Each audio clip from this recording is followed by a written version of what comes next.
bereme odbor počítače a počítačové siete, tak žiaci majú možnosť pracovať ako technici IT, alebo správcovia siete, alebo programátori.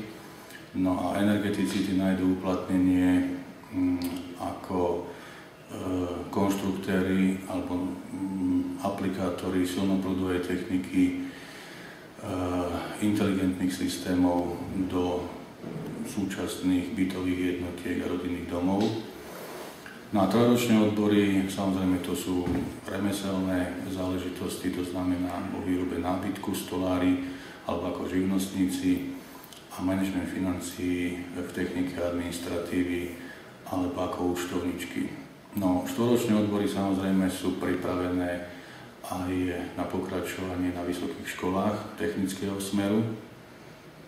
No a všetky trojročné odbory samozrejme môžu pokračovať nadstavbovým štúdium, kde žiaci môžu získať po 2 rokoch maturitné vysvedčenie. Umelecká škola má zase svoje špecifika v oblasti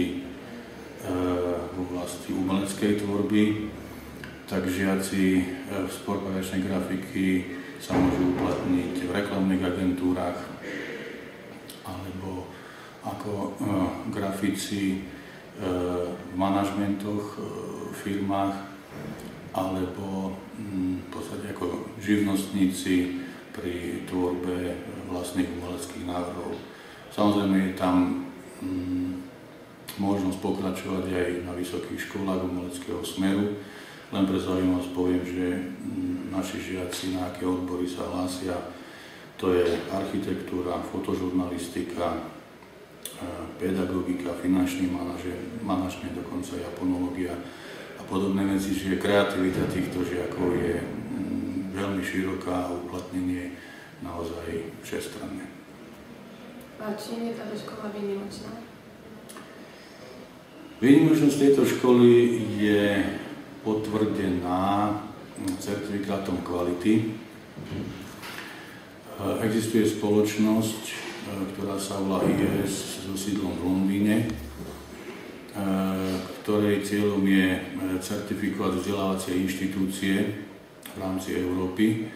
Na to má oprávnenie a po splnení podmienok školy na certifikáciu vydáva vzdelávacie inštitúcii, teda škole, certifikát kvality, ktorý hovorí, na akej úrovni sa škola nachádza a akú kvalitu majú jednotlivé študijné odbory. My sme jedna z mála škôl na Slovensku, ktorá sa dala certifikovať v tejto spoločnosti. Získali sme certifikát kvality s ratingovým hodnotením B, čo je veľmi dobré hodnotenie. Je to charakteristika školy s trvalo dobrými výsledkami a s perspektívou kvalitatívneho rastu. Dáva to isté predpoklady pre našich študentov, aby sa mohli lepšie uplatniť na trhu práce, pretože s príslušným certifikátom môžu u zamestnávateľov deklarovať kvalitu školy, na ktorú chodili.